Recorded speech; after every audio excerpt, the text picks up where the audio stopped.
इस कार्यक्रम के पुण्यार्चक हैं श्रीमती निशा, श्री राजेश भारेले, रौनक भारेले, रौली भारेले, बड़कुर, अंकुर बड़कुर, रुआंक बड़कुर, नेहरू नगर, भोपाल, मध्य प्रदेश। स्वर्गीय श्री विनोद कुमार जैन की पुण्य स्मृति में श्रीमती कुसुम लता Jain, Kapil Varsha Jain, Khushi, Sonvi, Vivan, Vipul Deepti Jain, Harshit, Neerav. Company Benson polymers limited. Doctor Dilip, Shrimati Suman Bobra, पुत्र एवं पुत्रवधू श्री अरविंद, श्रीमती प्रवीणा बोबरा, पौत्र नियम निर्वाण। बेटी एवं दामाद सोनल, अंकुर संगोई, दोहित्र अनीश केवल, अमेरिका निवासी। परम गुरु भक्त परिवार। स्वर्गीय श्री सुरेश जी जैन, धर्मपत्नी स्वर्गीय श्रीमती शिरोमणि जैन की स्मृति में श्री शशांक जैन, धर्मपत्नी श्रीमती कुमकुम जैन, पुत्र उमंग जैन, पुत्रवधू प्राची जैन, पौत्र निमित जैन, पौत्री अक्षता जैन, बेटी दामाद श्री अंकुर जैन, श्रीमती मानवी जैन, नातिन स्तुति जैन, अग्रिमा जैन, कृष्णानगर, दिल्ली। परम गुरु भक्त परिवार। श्री सुरेश जलान, श्रीमती रेणु जलान, श्री अभिनव जलान, श्रीमती पूजा जलान, श्री अभिषेक जलान, श्रीमती पल्लवी जलान, आहान, ईशान एवं Riyansh Jalan. Firm carbon resource private limited, Giridih, Jharkhand.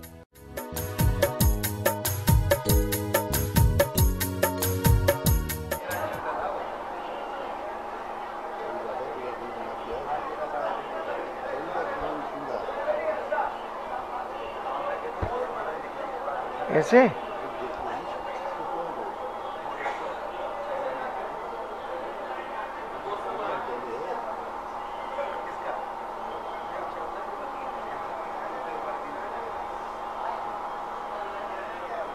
अपराणिक Krishna स्वाध्याय विलयम श्रीकांश।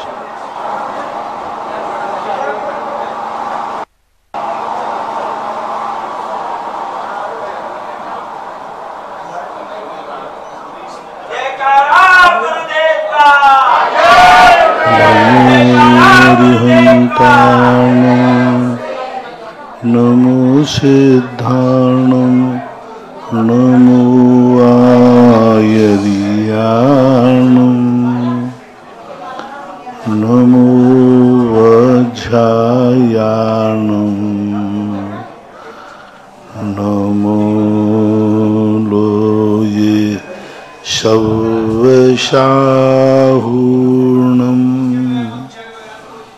पंच परमेष्टि भगवान की आचार्य श्री गुरुवर कुंद कुंद महाराज की, आचार्य श्री गुरुवर विद्यासागर महाराज की। परम पूजनीय निर्व्यापक श्रमण मुनि श्री सुधा सागर जी महाराज की। सभी श्रोतागण एवं जिज्ञासु पूज श्री को नमोस्तु करें।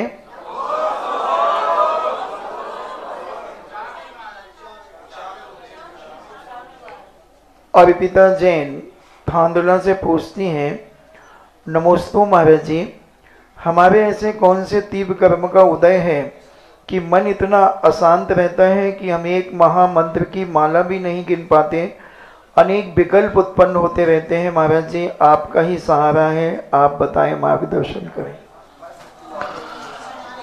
दुनिया के कार्यों से जब निर्विकल्प हो तब माला में मन लगे। आप लोग शांति रखें। 24 घंटे यहाँ वहाँ के विकल्प मन में उलझे रहते हैं तो 5 मिनट में माला में मन कैसे लग जाएगा। हमें बहुत बार चिंतन, तत्व चिंतन, वैराग्य भाव जब निरंतर बना रहे तब माला में चिंतन ध्यान लगता है। इसके लिए भी तैयारी करना पड़ती है और निरंतर अभ्यास करते रहो, और निरंतर अभ्यास करने से एक न एक दिन मन लग जाएगा। मोनिका जैन पुणे से पूछती हैं, नमोस्तु महाराज जी, हमारा शरीर बहुत कमजोर होने के कारण हम उपवास नहीं कर सकते, तो क्या हमारे कर्मों की निर्जरा नहीं होगी? उपवास नहीं कर सकते लेकिन अभक्ष का तो त्याग कर सकते हो। उपवास नहीं कर सकते तो एकासन कर लो। एकासन नहीं कर सकते हो तो रसों का परित्याग कर लो।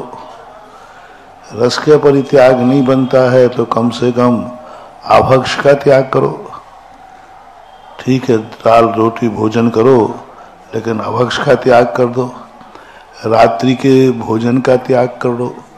बहुत तरीके हैं, कोई तरीका एक ही नहीं है हमारे यहाँ। उपवास नहीं बनता है, उनोदर कर लो, रस परित्याग कर ले, बहुत सारे हैं। इसलिए कोई ना कोई जिसको करना है, जैसे धन कमाने का कोई एक ही तरीका नहीं होता, धन कमाने का अनेक प्रकार से धन कमाते हैं। इसी प्रकार धर्म कमाने का कोई एक तरीका नहीं होता, उसके भी बहुत सारे तरीके हैं, यदि कमा करना चाहो तो।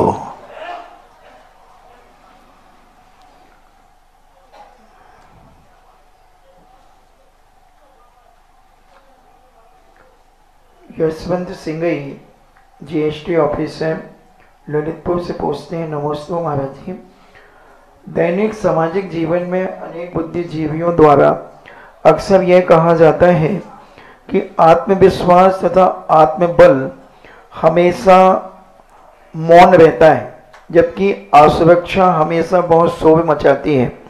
कुछ भी इसमें मेरी जिज्ञासा है कि जैन आगम के अनुसार इसमें प्रमुखता किस कारण की है? दैनिक सामाजिक जीवन में अनेक बुद्धिजीवियों द्वारा अक्सर यह कहा जाता है कि आत्मविश्वास आत्मबल हमेशा मौन रहता है, जबकि असुरक्षा हमेशा बहुत शोर मचाती है। तो इन दोनों में प्रमुख क्या है? आत्मबल मुख्य होता है। मन के हारे हार हैं, मन के जीते जीत। 50 से 60% मन का विल पावर काम करता है। हमारी यदि पॉजिटिव शक्ति है और हमारा पावरफुल है, पॉजिटिव पावर हमारे पास है, तो बहुत सारी कठिनाई और विघ्न यूं निकल जाते हैं। आते हैं बड़े जोर के साथ, कठिनाइयाँ निकल ऐसे जाती हैं जैसे कि उनका पता ही नहीं चलता। बस होना चाहिए, विल पावर अपना होना चाहिए। तो इस प्रकार की स्थितियों को जोड़ने के लिए व्यक्ति को आत्मबल होना चाहिए, और आत्मबल के लिए सबसे बड़ी है अपनी नीयत साफ होना चाहिए। नीयत यदि खराब है तो कभी आत्मबल नहीं बनेगा। चोर कभी आत्मबल नहीं बनाता, वो तो भय में ही रहेगा। यदि हमारी नीयत है, साफ है, तो आत्मबल जागृत होगा। और हमारी नीयत खराब है तो नियम से कहीं ना कहीं किसी ना किसी रूप में भय बना रहेगा। सामने वाले बैठ जाओ, जिससे पीछे ही बैठ जाएंगे सब लोग। सभी बैठ जाएं जो गेट पे खड़े हैं। डॉक्टर मंजू लता जैन छत्तीसगढ़ रायपुर से पूछती हैं, नमस्ते महाराज जी, अन्य दर्शनकारों ने रात्रि में भोजन करना मांस के समान बताया, पानी पीना खून के समान बताया, तो जैन दर्शन में भी इस संबंध में कोई बात कही गई है क्या? आई है, चर्चा आई है इस संबंध में। यही बात जैन श्रावकाचार्यों ने भी इस बात को स्वीकार किया है, क्योंकि असंख्यात जीव भोजन में गिरेंगे ही गिरेंगे यदि हम उसका उपयोग करेंगे, तो इसलिए निषेध तो किया है, इसी भाषा में भी किया है। इंजीनियर सीके जैन इंदौर से पूछते हैं, नमस्ते महाराज जी, मुक्ति प्राप्त हेतु मन में स्थिरता की आवश्यकता होती है, तो गुरुवर जिस व्यक्ति का स्वभाव और मन स्थिर हो गया है, यदि वह व्यक्ति मुक्ति प्राप्त करना चाहता है तो सुबह सुबह ब्रह्म मुहूर्त में ध्यान में स्थिर होकर अपनी आत्मा में विलीन होता है, क्या उसे मुक्ति प्राप्त हो सकती है? मुक्ति प्राप्त करने के लिए हमें एक बाह्य वातावरण भी चाहिए। यदि हमारी बाह्य क्रियाएं शुद्ध नहीं हैं तो अभ्यंतर क्रिया शुद्ध नहीं हो सकती। जैसे कोई व्यक्ति गंदी नाली पर बैठा है और ऊपर से नल खोल के नहा रहा है, तो क्या वो शुद्ध हो पाएगा? क्यों? वो गंदी में पहले बैठा है। अब जो गंदगी में बैठा है ऊपर से वो नहा रहा है, कितने ही नहा ले कभी वो शुद्ध होने वाला। इसी प्रकार से यदि व्यक्ति गंदगी में है, पंच पापों में है, वो कितना भी अपना मन शुद्ध कर ले, कितना भी वो अपने मन को अच्छे परिणामों में लगाए, लेकिन यदि उसका वर्तमान क्रियाएं पाप से युक्त हैं तो वह कभी भी शुद्धि को प्राप्त नहीं हो सकता। इसलिए बाह्य शुद्धि और अभ्यंतर शुद्धि दोनों प्रकार की स्थितियां चाहिए। बाहर से जब तक वो त्यागी नहीं बनेगा, मुनिवृत्त अंगीकार नहीं करेगा, तब तक आत्मा की विशुद्धि मोक्ष के जाने लायक हो ही नहीं सकती, कितना भी प्रयास करे तो भी नहीं। श्रीमती माधवी जैन बनगांव से पूछती हैं, नमोस्तु महाराज जी, द्वारका में आग लगी और आकाशवाणी भी हो गई कि 2 बचेंगे, तो केवल उन 2 व्यक्तियों का ही इतना तीव्र पुण्य था, बाकी सारे लोगों का पुण्य नहीं था जो जल करके मर गए? हाँ, ये उनके इतना तीव्र पुण्य था कि उनको इस प्रकार के मरण की स्थिति नहीं बन पाई। उनकी आयु कर्म अभी शेष था और इतना प्रबल था कि उसका कोई विनाश नहीं कर सकता। कृष्ण जी और बलराम, ये 2 व्यक्ति उससे बच सकते थे, बचे ही है। तो उनका तीव्र पुण्य का उदय निदत्त निकाचित पुण्य कहलाता है। निदत्त निकाचित पुण्य जब उदय में आता है तो कितना भी विघ्न आ जाए, कुछ भी हो जाए, उसका कुछ भी नहीं बिगड़ता। राजीव जैन शांतिनगर से पूछते हैं, नमोस्तु महाराज जी, जबलपुर में विराजमान अधिगम मती आरिका जी नमोस्तु करती हुई पूछ रही हैं कि मंगलाष्टक में प्रथम पद अरंतो भगवंत इंद्र वाला क्यों नहीं पढ़ना चाहिए, इसका निषेध क्यों किया जाता है? इसका मूल कारण है कि मूल प्रति जो मंगलाष्टक की है उसमें ये है ही नहीं। श्वेतांबर लोग भी मंगलाष्टक पढ़ते हैं, तो ये अरहंतो वाला श्वेतांबरों के यहाँ है, श्वेतांबर लोग पढ़ते हैं। एक बात अपनी मूल प्रति में नहीं पाया गया, 2 बात। तीसरी बात है कि दोनों श्लोकों का अर्थ एक ही है।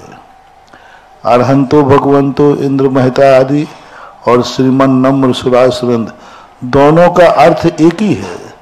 जब एक अर्थ वाला लेखक 2 श्लोक क्यों लिखेगा? दोनों के अर्थ में किंचित मात्र भी अंतर नहीं है। पंच परमेष्टि को वहां किया गया, यहां भी उन्हीं का किया गया, तो एक मंगलाष्टक में 5 परमेष्टियों का वर्णन 2 श्लोकों में क्यों लेखक करेगा? तीसरा कारण है। इसलिए फिर सबसे बड़ा कारण है कि श्वेतांबर लोग ये श्रीमन नम्र वाला नहीं पढ़ते, क्योंकि उनके यहाँ यही माना है, वो अरहंतो वाला पढ़ते हैं। अपने यहाँ परंपरा से वो चलता आया, इसलिए इस पर 3-4 साल पहले बड़ी खोज करके मूल प्रतियों से मिलान करके ये किया गया कि पहला अरहंतो वाला पाठ नहीं पढ़ना, श्रीमन नम्र सुरासुरंद वाला। जब दोनों का पर्पस अर्थ एक ही है तो नियम से दूसरा श्लोक का लाना कोई औचित्य नहीं है, नहीं पढ़ना चाहिए। दिगंबर परंपरा में जो दिगंबर आचार्य ने लिखा है वही लिखना चाहिए। अरहंतो वाला सदोष नहीं है, 5 परमेष्टियों का वर्णन है, कोई उसमें कोई दोष नहीं है, लेकिन चूंकि वो हमारे आचार्यों ने रचा ही नहीं है, वो श्वेतांबराचार्यों के द्वारा लिखा गया है, इसलिए उसको न पढ़ के श्रीमन नम्र सुरासुरंद तक पढ़ना चाहिए। और वैसे ही श्लोक की संख्या ज्यादा हो रही, मंगलाष्टक है तो 8 ही होना चाहिए, उससे तो और ज्यादा हो रहे हैं। ऐसा राजीव जैन शिवरार्थी अमर पाटन से पूछते हैं, मेरे आराध्य पूज गुरुवर को कोटि से नमन। महाराज जी, अपगत वेदी का क्या आश्रय है और अपगत वेदी वाला जीव की संसार काल कितना रह सकता है? अपगत वेदी का अर्थ है जिनका वेदों का उदय खत्म हो गया। 9वें गुण स्थान के समय अपगत वेदी होते हैं, उनके किसी वेद का उदय नहीं रहता भाव से। अब ये दोनों में होते हैं, अपगत वेदी होता है उपशम श्रेणी वाला भी, तो अपगत वेदी उपशम श्रेणी चढ़कर हुआ है तो उत्कृष्ट रूप से अर्ध पुद्गल परावर्तन काल तक भी संसार में भटक सकता है, यानी असंख्यात 24 काल तक भटक सकता है। और यदि शपक श्रेणी मारी है तो वो एक अंतर मुहूर्त के बाद केवल ज्ञान प्राप्त कर लेगा। ऐसा प्रकाश चंद जैन श्री माधवपुर से पूछते हैं, नमोस्तु महाराज जी, किसी तीर्थ क्षेत्र की कार्यकारिणी सक्रिय नहीं होने के कारण वहाँ कई बार अभिषेक आदि भी नहीं होता है, नियमित अभिषेक नहीं होता है, तो यह इसका दोष कमेटी को लगेगा? 100% कमेटी को ही लगता है। कभी भी किसी भी धार्मिक संस्थाओं को पदों को लेकर जो बैठ जाते हैं, स्वयं भी नहीं करते, दूसरों को भी नहीं करने देते, ऐसे लोगों के लिए महान अशुभ कर्म का बंध होता है। इनका अंत अच्छा नहीं होता और भवांतर में ये इतने इनका बेइज्जती होती है कि घर का बेटा भी इनकी इज्जत नहीं करता, वह किसी के लायक रहेंगे ही नहीं। तो इस प्रकार की स्थिति नहीं करना चाहिए। धार्मिक संस्थाओं को यदि हमारे पास समय नहीं है, स्पष्ट रूप से मना कर देना चाहिए। पदों को लेकर के और उनको अपने आप में बैठ जाना, तो ये दोष महादोष है। शेखर चंद जैन तेंदुखेड़ा से पूछते हैं, नमोस्तु महाराज जी, श्री सर्वाव सिद्धि ग्रंथराज के अंदर 2 अध्याय में दिया गया है, योग मावरणा के अनुवाद सासाधन सम्यक दृष्टियों से लेकर क्षीण कसाय तक के गुणस्थान वालों का स्पर्श ओग के समान है। इसी प्रकार कसाय मार्गणा, ज्ञान मार्गणा, संयम मार्गणा के अनुवाद से सब संयुतों का और असंयुतों का स्पर्श ओग के समान है। तो गुरुवर, ये ओग का अर्थ क्या है? ओग का अर्थ होता है गुणस्थान, ओग का अर्थ होता है सामान्य। जैन दर्शन का ये रूढ़ अर्थ है। ओग है सामान्य, गुणस्थान। तो योग मार्गुणा के अनुसार गुणस्थान के अनुसार लगा लेना। चौथे गुणस्थान वर्ती का जो व्यवस्था बनती वो, पंचम की जो बनती वो, सभी गुणस्थानों के जीव कहाँ कहाँ स्पर्श, उस गुणस्थान में रह करके यह जीव त्रिकाल कहाँ कहाँ स्पर्श कर सकता है, गुणस्थान को लेकर के कहाँ कहाँ जा सकता है वह जीव। उसका जैसे चतुर्थ गुणस्थान वर्ती है, तो चतुर्थ गुणस्थान वर्ती जीव चतुर्थ गुणस्थान में रह करके मरकर कहाँ कहाँ जाता है, उतने क्षेत्र का स्पर्श माना जाएगा।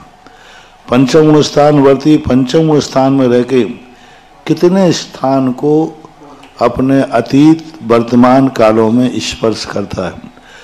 तो चौथा गुणस्थान तो भवांतरों की अपेक्षा भी स्पर्श बनता है, लेकिन पंचम गुणस्थान चूंकि एक ही भाव में रहता है, दूसरे भाव में जाते ही छूटेगा, तो उसका लोक का संख्यात्मा भाग स्पर्श बनता है। अब कोई पंचम गुणस्थान वर्ती त्रियंश है, मनुष्य की अपेक्षा तो लोक का संख्यात भाग बनेगा, लेकिन त्रियंश यदि पंचम गुणस्थान वर्ती है तो वो पूरे, चूंकि पूरे मध्यलोक में पाया जा सकता है, तो उसकी अपेक्षा से 16वें स्वर्ग तक बनता है, 6/14 बन जाता है। और यदि और छठे गुणस्थान से लेकर के ऊपर के सभी गुणस्थान चूंकि मनुष्यों में ही होते हैं, तो लोक के असंख्यात्मा भाग स्पर्श बनता है। ऐसा लगा लेना चाहिए, चौथे का अलग, पंचम का अलग, ऐसा। अशोक कुमार जैन 16 अहमदाबाद से पूछते हैं, नमोस्तु महाराज जी, एक सम्यक दृष्टि बनने के लिए हम लोगों को क्या क्या करना चाहिए? सबसे पहले तो हमारे मन में संसार से उदासीनता आई है कि नहीं। कोई भी चीज की उपलब्धि जब होती है, जहां तुम हो वहां कैसे हो, वहां कैसा लग रहा है, क्यों आना चाहते हो मंदिर, घर में क्या कमी है। जब तक तुम्हारे मन में ये भाव नहीं आएगा कि घर में यह नहीं है जो मंदिर में है, तब तक तुम्हारा मंदिर में मन लगेगा ही नहीं। लोग घूमने आते हैं, तुम्हारी दशा ऐसी हो रही है कि कश्मीर वाला और एक बॉम्बे वाला दोनों स्टेशन पर मिले, दोनों बच्चे छुट्टियों में अपने अपने घर जा रहे थे, छुट्टियां मनाने के लिए जा रहे थे घर पढ़ के। बोले कहाँ जा रहे भाई? बोले छुट्टी में बॉम्बे घूमने जा रहे। बोले कहाँ से आए? बोले कश्मीर से। बोले कश्मीर छोड़ रहा है तू गर्मी में? बोले कुछ नहीं हुआ, बेकार, बोरियत, दिन भर बर्फ गिरती रहती है, ये सब बोरियत, बॉम्बे में मजा है। तो बॉम्बे वाला कहता मैं बॉम्बे से हूं। बोले तुम कहाँ जा रहे? बोले कश्मीर। बोले बॉम्बे कुछ नहीं हुआ, छिप छिप गर्मी होती है सब। अब बोलो सही क्या है? बॉम्बे वाला कश्मीर जा रहा है घूमने और कश्मीर वाला बॉम्बे जा रहा है, सही क्या है? हैं? अच्छा स्थान कौन सा है? बॉम्बे वाले को कश्मीर लग रहा है, मात बोरियत है। वहां रहते रहते बोर हो गया। परिवर्तन, जितना व्यक्ति संसार में सही सुख भी नहीं भोगता, परिवर्तन में सुख है। कुछ नया चाहिए, कुछ नया होना चाहिए, नया विचार करना चाहिए। इसी बात को लोग हमारे शास्त्रों में भ्रमणशील कहते हैं। कभी कुछ नहीं प्राप्त कर पाएगा और 2 महीने बाद फिर वो कहां जाने का भाव करेगा? बोले घर लौटना, बहुत बोर हो गए। तुम लोग घूमने जाते ना तो कितने जल्दी घर लौटते हो? बहुत जल्दी उब जाते हो। बोले नहीं अब तो घर चलो, ठीक है। तो ऐसा ही होता है। ये तुम्हारे जितने भी सुख होते हैं ये कैसे होते हैं? मिठाई अच्छी होती है कि बुरी? पहले आप लोग बताएं। मिठाई है अच्छी होती है। तो ऐसा करते हैं, आज के बाद तुम लोगों को मिठाई खाना है, रोटियां बंद करते हैं, खूब दिन भर मिठाई खाना है। कितने दिन खाओगे? 2 दिन 3 दिन खाने के बाद ऐसे होगा कि कहो भिखारी की रोटी छीन लो। रोटी से व्यक्ति कभी उबता नहीं है, मिठाई से तो एक ना एक दिन व्यक्ति उब जाएगा। नुकसान नहीं करेगा, ये नहीं कह रहा हूं, नुकसान की अपेक्षा नहीं कह रहा हूं कि तुम्हारे लिए शुगर है, कुछ नहीं। खाने की अपेक्षा ये जितने भी शौक होते हैं ये थोड़ी देर के लिए अच्छे लगते हैं, बाद में तो इनमें बोरियत हो जाती है। तो ऐसा ही तुम लोग जो करते हो ये सब, तो सबसे पहले ये सोचना चाहिए कि तुम जो करने जा रहे हो, जो तुम अभी कर रहे हो, उसमें क्या कमी है। घर में निकलते समय ये महसूस करो कहां जा रहे हो? बोले मंदिर में। क्यों? तुम्हारे मन में ये भाव आना चाहिए जो घर में नहीं है वह मंदिर में है, तो आपका मंदिर में मन लग जाएगा। क्यों माला फेरना चाह रहे हो? महाराज जी ऐसे ही बैठे थे, खाली बैठे थे इसलिए माला, मजा नहीं आएगा। आपके अनुभव में आना चाहिए कि माला फेरने में जो आनंद की अनुभूति हुई, मैं जिंदगी भर नोट गिनते गिनते थक गया, लेकिन वो आनंद नहीं आया जो माला में है। ऐसा अपने मन में भाव आना चाहिए। भोजन करने में जो आनंद नहीं है वो उपवास करने में आनंद है। आज रोटी क्यों नहीं खाई? मिली नहीं, आनंद आएगा? आज रोटी क्यों नहीं खाई? बोले मिली नहीं, तो आनंद आएगा कि दुख होगा? नहीं, मिल तो रही थी लेकिन आज अनंत चौदस थी, उपवास है, आनंद आएगा कि नहीं? मिल रही थी रोटी, सब कुछ था, लेकिन नहीं खाऊंगा, आज चौदस का दिन है, वो आनंद की अनुभूति कहलाती है। नहीं मिली इसलिए नहीं खाया तो आनंद नहीं आएगा, दुख होगा कि देखो आज कैसी किस्मत थी कि रोटी भी नसीब नहीं हुई। लेकिन अनंत चौदस को ऐसा भाव नहीं आता। अवभाग्य लगते हैं कि मेरे कितने भाग्य हैं कि सब कुछ होते हुए भी आज चतुर्दशी को मैंने एकासन किया, उपवास किया, तो ये होती अनुभूति। सबसे पहले हम जहां हैं, जो कर रहे हैं, जैसे हैं, उसमें अभाव की अनुभूति करो, और अभाव की अनुभूति करके फिर सोचो ये चीज कहां है, और वहां चीज वो पाई जाएगी तो अपने आप मन लगने लग जाएगा।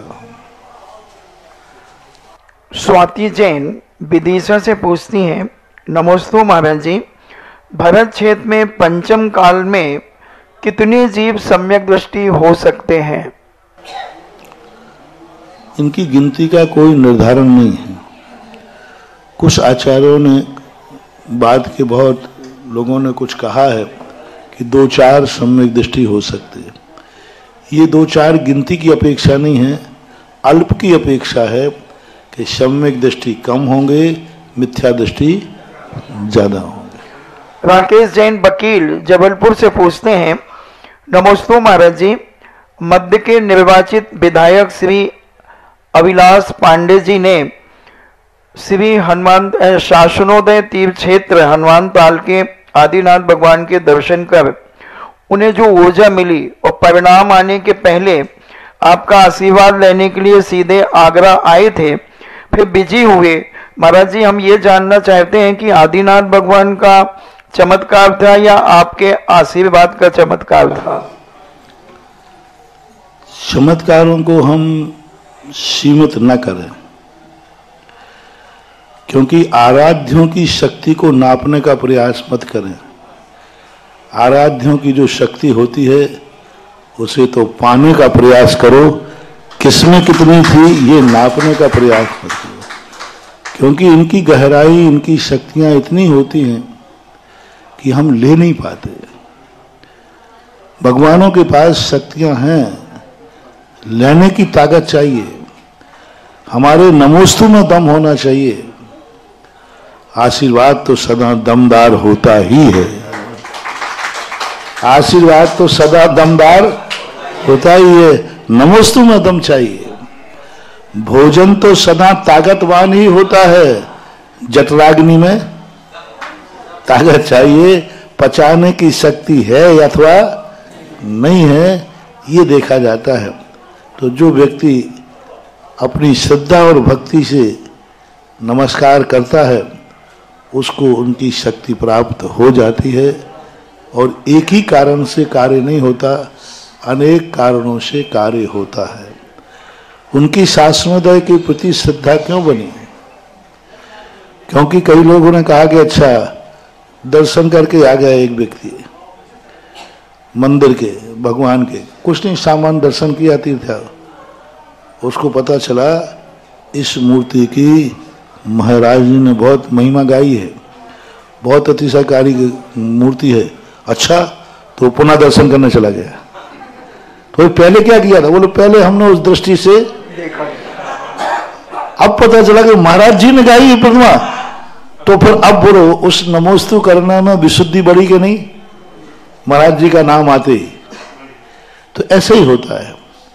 कई बार चीजें जो होती हैं, हमें अपने गुरुओं के द्वारा जब किसी चीज की महिमा गाई जाती है तो उस पर हमारी श्रद्धा और बढ़ जाती है। और शासनोदय के आदिनाथ भगवान तो जो राजा कर्ण को शक्ति दे सकते हैं, तो हमें और आपको देने में तो क्या बाधा है। वो मूर्ति उस समय की है, राजा कर्ण ने जिसके दर्शन किए, यानी महाभारत कालीन मूर्ति है। राजा कर्ण ने जिसकी स्थापना की हो, राजा कर्ण ने जिसका अभिषेक किया हो, राजा कर्ण ने जिसकी पूजा की हो, उस मूर्ति की महिमा और शक्तियों को नापने के लिए मेरे पास थर्मामीटर नहीं है। क्योंकि भारत की सबसे प्राचीन मूर्ति जबलपुर के हनुमान ताल के मंदिर के आदिनाथ की है, जो आज की तारीख में मूर्तियों में सबसे प्राचीन मूर्ति मेरी दृष्टि में है। डॉक्टर सोनू जैन उदयपुर से पूछती हैं, नमस्ते महाराज जी, किसी देवता को अभय और मृत्यु देने की शक्ति कितनी होती है? देवता के अभिशाप वरदान आयु कर्म के सापेक्ष किस तरह काम करते हैं? वो स्वयं तो देवता किसी का विनाश कर नहीं सकता। वो ऐसी सामग्री मिटा देगा जैसे उसको वो स्वयं मार नहीं सकेगा। वो ऐसे कमरे में बंद कर देगा कि तुम ऑक्सीजन नहीं ले पाओगे। वो स्वयं नहीं मार सकेगा। वो ऐसे वातावरण बना देगा कि अग्नि में जल जाओगे, पानी में डूब जाओगे। देवता स्वयं अपने हाथ से, शस्त्र से किसी का घात नहीं कर सकते। वो ऐसे निमित्त बना सकते हैं जिन निमित्तों के कारण से, जैसे वो उठा के पत्थर से तुम्हें प्राण नहीं ले सकते, लेकिन वो तुम्हें ऐसा गिरा देंगे कि पत्थर पे गिरोगे, आपका सिर फूट जाएगा, मर जाओगे। तो गिरा सकता है लेकिन पत्थर से प्राण नहीं ले सकता। वो पत्थर के नीचे दबा सकता है लेकिन सीधे घात नहीं कर सकते। तो देवताओं की मृत्यु की तो शक्ति है नहीं, लेकिन मृत्यु के वातावरण जरूर वो बना देते हैं, तो मृत्यु हो जाती है। और उनकी शक्तियां अलग अलग कही गई हैं। प्रत्येक देवता की शक्ति अलग अलग है और अलग अलग से उनके फल बताए गए। निश्चय जैन बेंगलुरु से पूछते हैं, नमोस्तु महाराज जी, अगर कोई जैन व्यक्ति आजीवन ब्रह्मचर्य का व्रत ले लेता है तो वह अनुव्रत के अंतर्गत आएगा या महाव्रत के अंतर्गत आएगा? अकेला ब्रह्मचर्य व्रत लेना ना तो अणुव्रत है ना महाव्रत है, कोई भी नहीं। उसके पीछे जो और व्रत किए हैं वो लेता है तो ठीक है। आजीवन बिल्कुल अखंड ब्रह्मचर्य व्रत ले लिया तो भी गुणस्थान का परिवर्तन नहीं होगा। वो वृत्ति में नहीं आएगा, त्यागी वृत्ति में नहीं आएगा। 12 व्रत जब तक अंगीकार नहीं करेगा, बहुत बड़ी बात है जैन दर्शन की। एक व्यक्ति ने ब्रह्मचर्य व्रत पूर्ण नहीं लिया लेकिन 12 व्रत ले लिए, उसका गुणस्थान बढ़ जाएगा। और एक व्यक्ति ने पूर्ण बाल ब्रह्मचारी है लेकिन उसने यदि 12 व्रत अंगीकार नहीं किए, प्रथमाएं अंगीकार नहीं की, तो उसका गुणस्थान चौथा ही रहेगा, पंचम गुणस्थान नहीं हो सकता। यानी ब्रह्मचर्य व्रत लेने से वह त्यागी वृत्ति नहीं कहलाता, उसके साथ और भी 6 व्रत और लेना, 11 व्रत और लेना पड़ेंगे। 4 अणुव्रत और 3 गुणव्रत, 4 शिक्षा व्रत, तब गुणस्थान में परिवर्तन आएगा। एक अणुव्रत लेने से कुछ भी नहीं, ना वो महावृत्ति है और ना वो देशवृत्ति है। डॉक्टर मगन जैन आष्टा से पूछते हैं, नमोस्तु महाराज जी, माध्यस्थ भाव या साक्षी भाव किसे कहते हैं? एक अभ्यर्थी किस प्रकार अपनी कसायों का उन्मूलन कर साक्षी भाव को ला सकता है? माध्यस्थ भाव का अर्थ है कि जो हमारे विपरीत विचार वाले हैं उनके प्रति द्वेष भाव नहीं रखना, माध्यस्थ भाव रखना। साक्षी भाव का अर्थ है जो हमारे लिए हम किसी को रोक नहीं सकते हैं तो हमारा साक्षी भाव रखना, उसमें हम कुछ करता धरता न बने। जैसे कोई अंडे का ठेला लगा है, अब मुझे मालूम है कि ये जीव हैं और मेरा अपना कार्य है उनको बचाना, लेकिन बचा नहीं सकते क्योंकि बचाओगे तो झगड़ा हो जाएगा। सामने वाला मानने वाला नहीं है और झगड़ा भी, तो हमने वहां माध्यस्थ भाव रख लिया। माध्यस्थ भाव का अर्थ ठीक है, तेरी मर्जी, तुम्हारा काम तुम जानो, हम इसमें कुछ नहीं पड़ते। साक्षी भाव का अर्थ होता है कितने कार्य हैं जो हमें नहीं करना चाहिए, हमें खुद, तो हम उनको नहीं करेंगे, लेकिन साक्षी भाव देख करके चले जाएंगे। साक्षी भाव अच्छे कार्यों में भी होता है और माध्यस्थ भाव बुरे कार्यों में भी होता है। बुरे कार्यों में ही होता है, जो विपरीत बुद्धि वाले हैं उनके प्रति माध्यस्थ भाव रखा जाता है।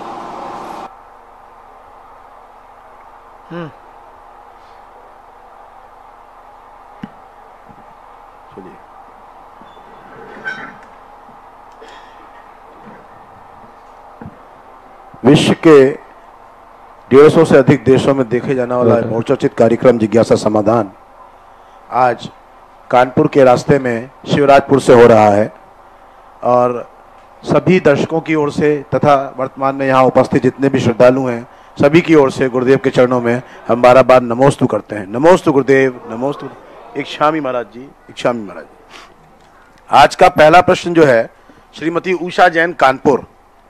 महाराज जी, पुद्गल द्रव्य की पर्याय से क्या कर्म बंद होता है? यदि हाँ तो कैसे होता है? पुद्गल द्रव्य की पर्याय से सबसे ज्यादा कर्म बंद होता है, क्योंकि 24 घंटे व्यक्ति पुद्गल के प्रति राग द्वेष करता है। ये मेरा मकान है, ये मेरा नोट है, ये मेरा पेन है, ये मेरा कपड़ा है, ये सब पुद्गल है और इनके प्रति 24 घंटे व्यक्ति राग द्वेष करता ही रहता है। इसलिए बंध के कारणों में जीवाधिकरण, अजीब भी बंध में निमित्त बनता है। और आप लोगों के गृहस्थी में तो सबसे ज्यादा आपको जीव से राग कम है, पुद्गल से राग ज्यादा है। वो कहते ना, बहन भली ना भैया, सबसे बड़ा रुपया है ना। धन से इतना राग है कि वो अपनों को भी ठुकरा देता है, माँ बाप से भी झगड़ा कर लेता है धन दौलत के कारण, और धन दौलत मकान के कारण भाई भाई भी दुश्मन बन जाते हैं। 24 घंटे में देखा जाए तो आप लोग राग द्वेष पुद्गल से ज्यादा करते हैं, क्योंकि वह पुद्गल आपके जीवन में ज्यादा उपयोगी आता है। जीव का उपयोग तो आप कम करते हैं, पुद्गल का उपयोग ज्यादा करते हैं और उन्हीं से आपकी जिंदगी चलती है। पुद्गल से जैसे आपके कपड़े हैं, अब 24 घंटे कोई ना कोई कपड़ा तो धारण करोगे, अब उसी में राग द्वेष है, ये गंदा हो गया, ये साफ नहीं है, ये फट गया, ये अच्छा नहीं है, ये मेरा नहीं है, ये तेरा है। तो इस प्रकार के पौद्गलिक निमित्त तो कर्म का बंध पुद्गल से होता ही रहता है। अगला प्रश्न सीमा जैन, कानपुर, और उसके पश्चात तैयार रहेंगी श्रीमती किरण जैन, कानपुर।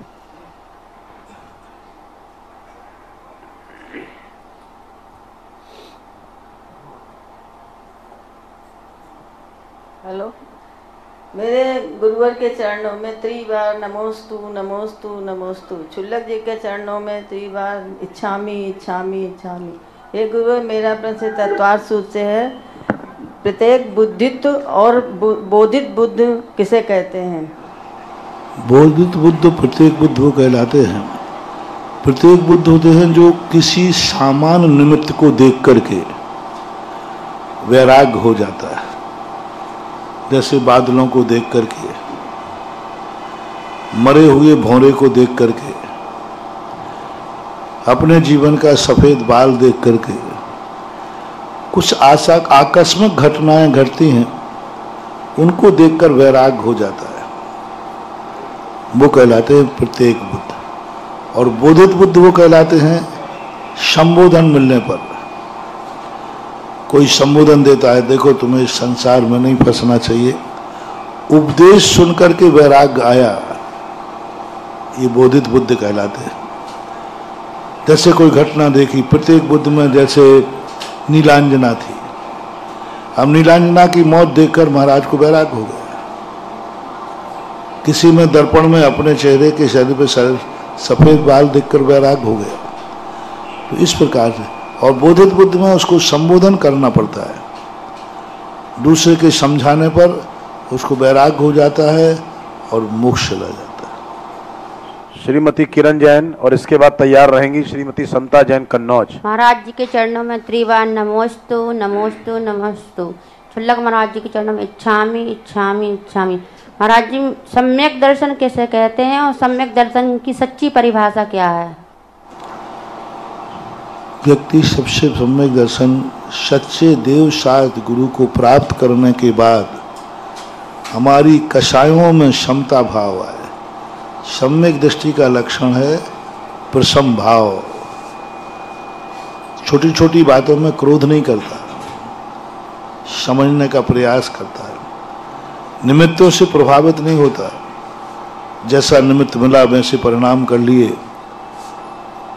सम्यक भाव संसार शरीरों के प्रति, भोगों के प्रति उसकी उदासीन वृत्ति रहती है, छोड़ता नहीं है। दया भाव दूसरे जीवों के प्रति दया भाव रहेगा और धर्म के प्रति अडिग सिद्धांत होगा। धर्म ही सच्चा है, यही करने योग्य है, इसे मुझे करना चाहिए।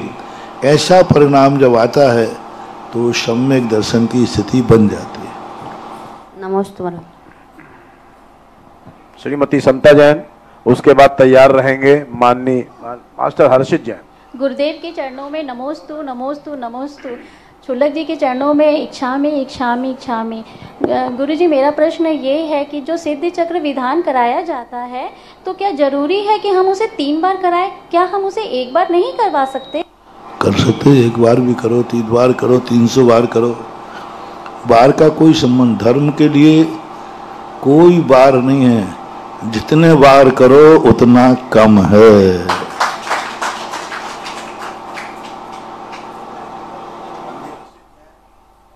तैयार रहेंगे श्रीमती निशी जैन।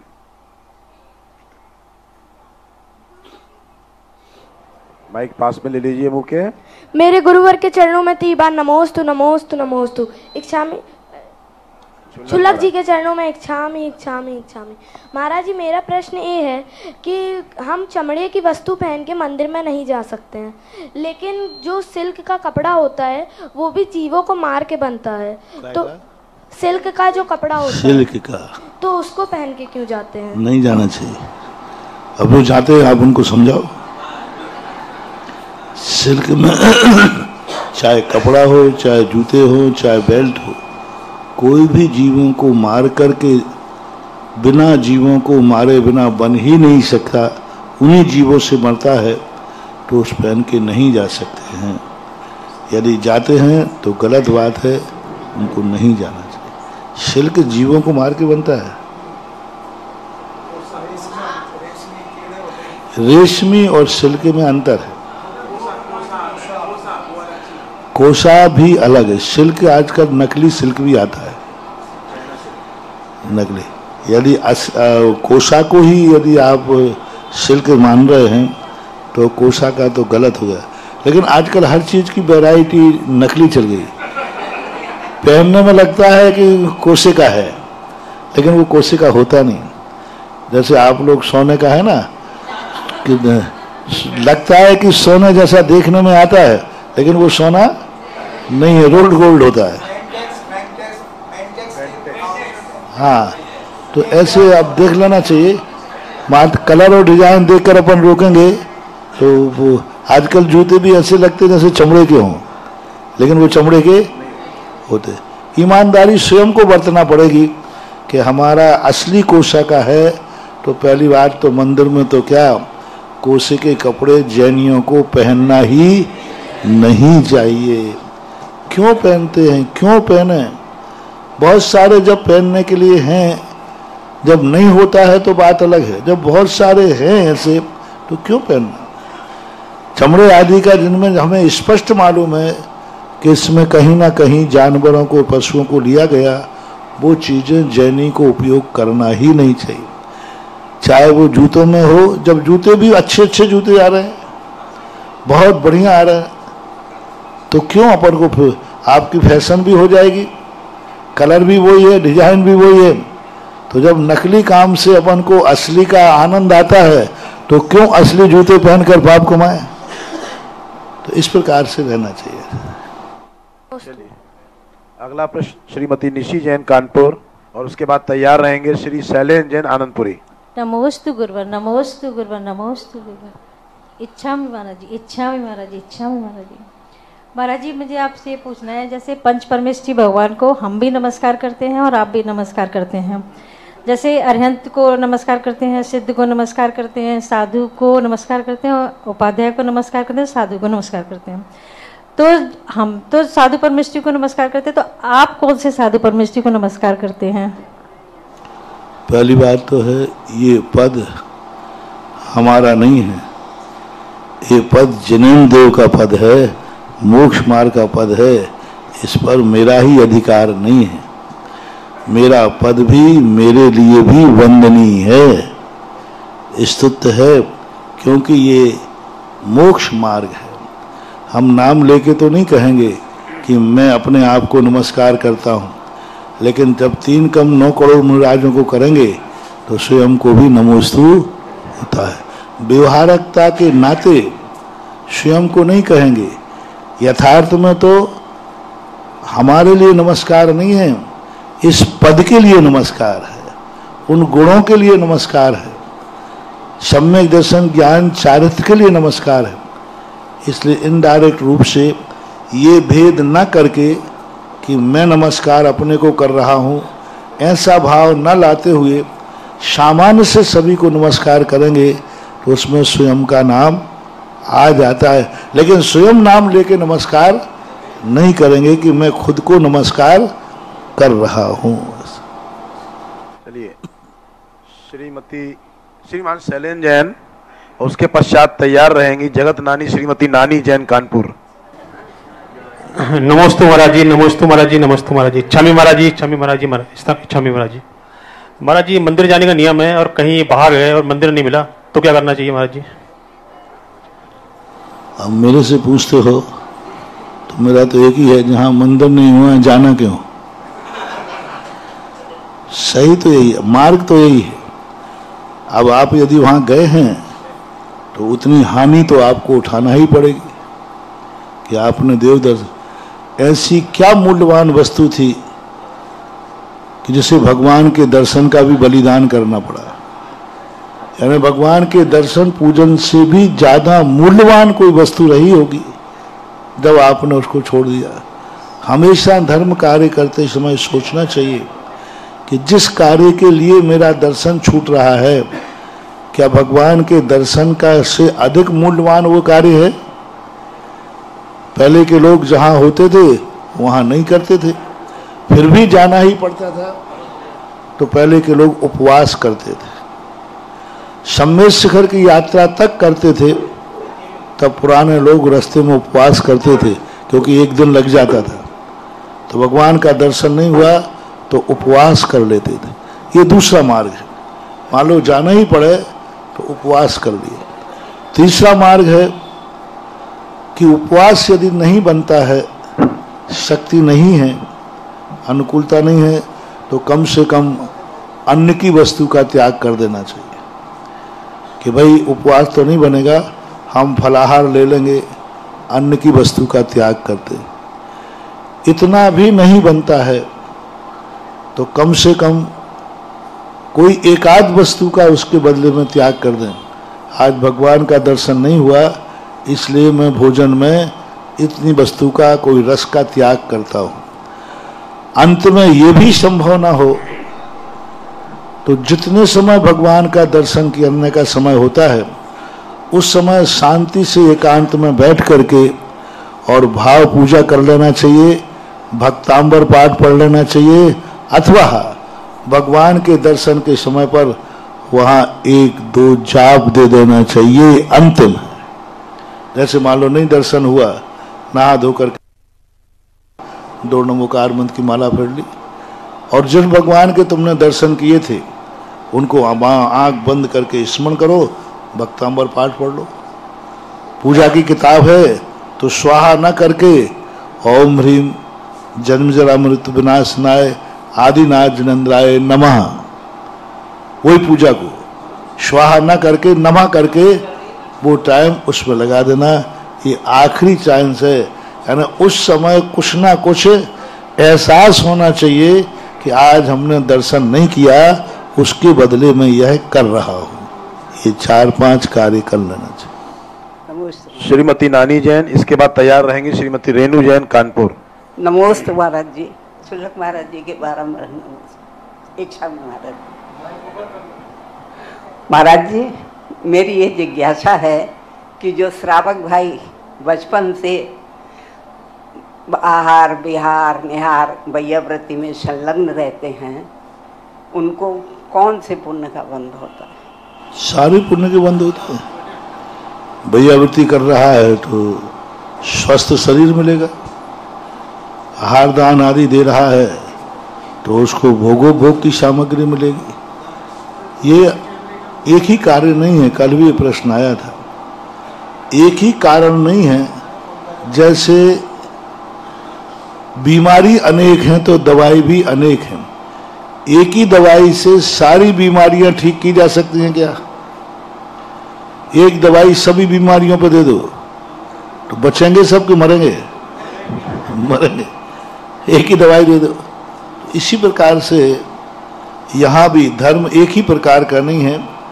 समस्याएं अनेक हैं तो समाधान भी अनेक तरीके से होते हैं। ऐसा चलिए। नमोस्तु महाराज जी, नमोस्तु महाराज जी, नमोस्तु महाराज। छुल्लक जी महाराज, इच्छामी महाराज जी, इच्छामी महाराज जी, इच्छामी महाराज जी। महाराज जी मेरा प्रश्न है कि चौथी पीढ़ी में कितने दिन का सूतक माना जाता है? चौथी पीढ़ी का सूतक तो 10 ही दिन का है। 5 दिन का अंतर का। हाँ, चौथी पीढ़ी से तीसरी पीढ़ी तक तो 10 दिन का है। चौथी पीढ़ी से जन्म का 6 दिन कर लिया जाता है। 6 दिन जिन पूजा 6 दिन मान लेना चाहिए। पाठक का भी 6 दिन का माना जाएगा? 6 दिन, फिर तो पंचकल्याणक में बैठ सकते। चलिए। बहुत बढ़िया। इसके पश्चात कन्नौज से श्रीमती उषा जैन और उसके बाद तैयार रहेंगी सुश्री सोनी जैन कन्नौज। नमोस्तु महाराज जी, नमोस्तु छुल्लक जी। मेरी इच्छा भी महाराज छुल्लक जी, मेरी जिज्ञासा ये है कि पति मंदिर में अभिषेक करते हैं और उस समय पढ़ने के लिए कोई विशिष्ट नहीं होता है और पत्नी शांति धारा पढ़ती है, तो ये सही है? अभिषेक हो रहा है तभी शांति धारा पढ़ना चाहिए। यदि अभिषेक नहीं कर रहे हैं तो शांति धारा को अकेले खाली नहीं पढ़ना चाहिए। नहीं, अभिषेक कर रहे हैं और अभिषेक के बाद जब शांति धारा होती है तो पत्नी मतलब अभिषेक शांति धारा पढ़ती है पति के लिए, वो पति जब करते हैं, तो ये सही है? बहुत अच्छा है, पार्टनरशिप करनी चाहिए। क्योंकि मेरे पति अभिषेक करते हैं, अक्सर मुझको ये मौका मिल जाता है। बहुत बढ़िया है, आप अभिषेक करो, हम पढ़ रहे। जहाँ एक की पहुंच नहीं होती वहाँ दूसरे को। आपने पंचकल्याणक में देखा, जहाँ स्वधर्म इंद्र माता के प्रसूति गृह में प्रवेश नहीं करता, तो फिर वहाँ वो किसको भेजता है? सची इंद्राणी, इंद्राणी को भेजता है। हम अभिषेक नहीं कर सकते हैं तो अभिषेक में शांति धारा पढ़ तो सकते हैं, पढ़ना ही चाहिए। मैं तो सदा कहता हूँ महिलाओं को अभिषेक और शांति धारा पढ़ना चाहिए। पुरुषों से कहो आप लोग करो, हम पढ़ेंगे, दोनों के काम बराबर हो जाते हैं। पति अभिषेक करते हैं, अक्सर मुझको मौका मिलता है। चलिए हो गया। एक गांव में ऐसा है कि वहां पर स्त्रियां अभिषेक और शांति धारा पुरुष को पढ़ने ही नहीं देती। वो कहते हैं कि आप लोग अभिषेक करो और पढ़ने का अधिकार हमारा है, करने का अधिकार तुम्हारा है। अच्छा है, पढ़ने कोई बात नहीं। श्रीमती सोनी जैन और उसके पश्चात तैयार रहेंगी श्रीमती कमलेश जैन। नमोस्तु महाराज श्री, नमोस्तु महाराज श्री। इच्छामी छुल्लक जी, इच्छामी छुल्लक जी। महाराज श्री मेरा प्रश्न ये है कि इंसान की किस्मत तेज होनी चाहिए या किस्मत तेज होनी चाहिए या उसका पुरुषार्थ तेज होना चाहिए? दोनों चाहिए, दोनों चाहिए। पुरुषार्थ ज्यादा तेज होना चाहिए। किस्मत साथ नहीं देगी तो बात अलग है, लेकिन किस्मत के साथ यदि हमारा पुरुषार्थ सम्यक है, सही है, तो किस्मत की लकीरें भी बदली जा सकती हैं, बदलते ही हैं। जितनी आप लोग अपन सब लोग किस्मत लिखा के आए हैं, यदि वो सारी किस्मत उदय में आ जाए तो अपन जिंदा नहीं रह पाएंगे। उस किस्मत को बदलते हैं अब प्रतिदिन। ये मंदिर आना, पूजन करना, पाठ करना, हम तपस्या कर रहे हैं, सब किस्मत को बदलने के लिए तो कर रहे हैं। किस्मत की तो बदलना है। जैसे हमारे दर्शन, हमारे शास्त्रों में उत्कर्षण, अपकर्षण, निर्जरा उदीर्णा कहते। हमने कोई कर्म बांधा है, अब उसको कैसे काटे, बन तो गया है, तो उसको हम तपस्या के माध्यम से पररूप कर देते हैं। जैसे बहुत सरल उदाहरण आपको देते हैं। एक व्यक्ति को 20 साल की सजा हुई कोर्ट से, लेकिन उसने जेल में इतनी अच्छी तरह से बिताया कि एक दिन 15 अगस्त पर उसको 10 साल में रिहा कर दिया गया। ऐसा होता है कि नहीं? होता है। कई जेलियों को रिहा कर दिया। क्यों? क्योंकि उन्होंने इतना अच्छा सजा के समय व्यवहार किया और देख लिया उसको कि ये भविष्य में कभी अपराध नहीं करेगा। ऐसा ही यहाँ है, हमारे कर्म बंध गए हैं, सजा घोषित हो चुकी है, लेकिन वर्तमान में यदि हम ईमानदार हो जाएं, सही धर्मात्मा हो जाएं, सही पुरुषार्थ करें, तो किस्मत में लिखी हुई लकीरें भी बदल जाती हैं। इसलिए पुरुषार्थ तेज होना चाहिए। चलिए, श्रीमती कमलेश जैन और इसके पश्चात तैयार रहेंगे श्रीमान विकास जैन कन्नौज।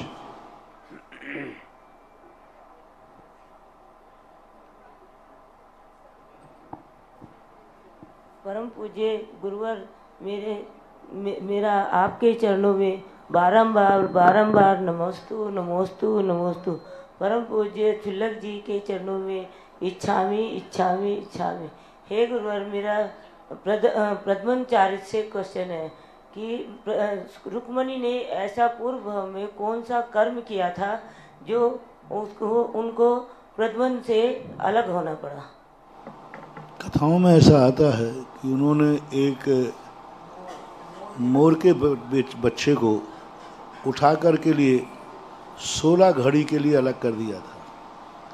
16 घड़ी, एक घड़ी 24 मिनट की होती है। उस बच्चे को अच्छा लगा उस माँ से, तो माँ इतनी बिलखती रही, रोती रही, और इसने उस बच्चे को माँ से अलग किया। बाद में इसको छोड़ दिया। बाद में किसी के समझाने, अरे तूने क्या किया, जाके छोड़ दिया। उस समय कर्मबंध ऐसा हो गया कि रुक्मणी को अपने पुत्र प्रद्युम्न को 16 वर्ष का वियोग सहन करना पड़ा। उसने कितनी देर का वियोग किया था? 16 घड़ी का। और कर्मबंध कितना का हुआ? 16 वर्ष तक प्रद्युम्न का वियोग सहन किया। ये शास्त्रों के अनुसार ऐसा है। श्रीमान विकास जैन, इसके बाद तैयार रहेंगी श्रीमती सीमा जैन। के 2 सीमा है क्या यहाँ पे? हेलो, मेरे आराध्य गुरुवर के चरणों में बारंबार नमोस्तु नमोस्तु नमोस्तु। छुल्लक जी के चरणों में इच्छामी इच्छामी इच्छामी। गुरुवर, मेरा प्रश्न ये है कि धन जो होता है, धन, ये धन जो है धर्म प्रधान है कि कर्म प्रधान होता है? ये धन का क्या स्वरूप है अपने जैन दृष्टि में? धर्म प्रधान है कि कर्म प्रधान है? हमारे यहाँ दोनों ही। अभी हमने कहा था ना, कर्म प्रधान है, लेकिन कर्म कहाँ से आएगा? धर्म से। बीज बोओगे तभी तो फसल आएगी। आप लोगों का धर्म बीज है और धन उसका फल है। यानी बीज धर्म आपने करोगे तो कर्म अच्छा बनेगा, कर्म अच्छा बनोगे तो धन का अर्जन होगा। इसलिए दोनों चीज़ें चाहिए, धर्म और कर्म दोनों बराबर हों। कोई धर्म करता है, कर्म नहीं करता है तो निष्फल है, और कर्म करता है तो धर्म नहीं करता है तो निष्फल है। दोनों, बोता नहीं, बीज बोता नहीं, फसल चाहता है। और एक व्यक्ति बीज बो देता है, फसल की चिंता ही नहीं करता, तो उजड़ जाती है फसल। दोनों चाहिए। हेलो, देखिए भैया दूसरे को भी नंबर दीजिए, एक कल कर लीजिएगा महाराज। श्रीमती स्वीटी जैन कन्नौज।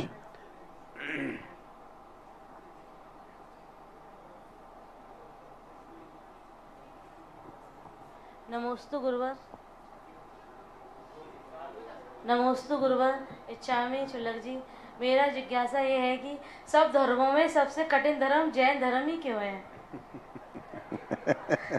कठिन कहाँ है? कहाँ? हमें तो अभी तक कहीं कठिन लगा नहीं। जय हो जय हो जय हो। ठंड की बात कहो तो मेरे से ज्यादा ठंड तुम्हें लगती है 3-3 कपड़े पहनने के बाद। आप लोग मुझे तो इतनी ठंड लगी थोड़ी सी कि तुमने बरसाती का वो बना लिया, लेकिन तुम तो कितनी बरसाती पहने हो। तो कठिन है नहीं, कठिन हमने बना लिया है, हम वो मानसिकता के कारण से। जितने जीवन में गृहस्थी में कष्ट हैं उतने इस मोक्ष मार्ग में कष्ट नहीं है। जितने आप लोगों की जिंदगी कष्टमय है, 24 घंटे चिंता, टेंशन, कितना वातावरण है। मोक्ष मार्ग में, मुनि व्रत में कुछ नहीं है, बस कुछ नहीं है। यहाँ मन की तरंगे मार ले, बस हो गया भजन, आदत बुरी सुधार ले, बस हो गया भजन। इतनी सी तो बात है। मन पर थोड़ा कंट्रोल करना है, सब चंगा ही चंगा है। तभी तो आप लोग कहते हो भजन, मजा कहा ना जाए इस कंगाली का। हाँ, तो इसमें कष्ट नहीं है। कष्ट के लिए जो स्थितियां बनती हैं, कष्ट तो सब जगह होते, संकलेश नहीं होना चाहिए। पैर में कांटा चुभेगा तो कष्ट तो होगा, लेकिन संकलेश नहीं होना चाहिए। इसलिए चलिए आज की जिज्ञासा यहीं समापन करते हैं। इसके पश्चात आरती के लिए तैयार हो जाएं सभी लोग। आज गुरुवार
कार्यक्रम के पुण्यार्चक थे श्रीमती निशा, श्री राजेश भारेले, रौनक भारेले, रौली भारेले, बड़कुर, अंकुर बड़कुर, रुआंक बड़कुर, नेहरू नगर, भोपाल, मध्य प्रदेश। स्वर्गीय श्री विनोद कुमार जैन की पुण्य स्मृति में श्रीमती कुसुम लता Jain, Kapil Varsha Jain, Khushi, Sonvi, Vivan, Vipul Deepti Jain, Harshit, Neerav. Company Benson polymers limited. Doctor Dilip, Shrimati Suman Bobra, पुत्र एवं पुत्रवधू श्री अरविंद, श्रीमती प्रवीणा बोबरा, पौत्र नियम निर्वाण। बेटी एवं दामाद सोनल, अंकुर संगोई, दोहित्र अनीश केवल, अमेरिका निवासी। परम गुरु भक्त परिवार। स्वर्गीय श्री सुरेश जी जैन, धर्मपत्नी स्वर्गीय श्रीमती शिरोमणि जैन की स्मृति में श्री शशांक जैन, धर्मपत्नी श्रीमती कुमकुम जैन, पुत्र उमंग जैन, पुत्रवधू प्राची जैन, पौत्र निमित जैन, पौत्री अक्षता जैन, बेटी दामाद श्री अंकुर जैन, श्रीमती मानवी जैन, नातिन स्तुति जैन, अग्रिमा जैन, कृष्णानगर, दिल्ली। परम गुरु भक्त परिवार। श्री सुरेश जलान, श्रीमती रेणु जलान, श्री अभिनव जलान, श्रीमती पूजा जलान, श्री अभिषेक जलान, श्रीमती पल्लवी जलान, आहान, ईशान एवं Riyansh Jalan. Firm carbon resource private limited, Giridih, Jharkhand.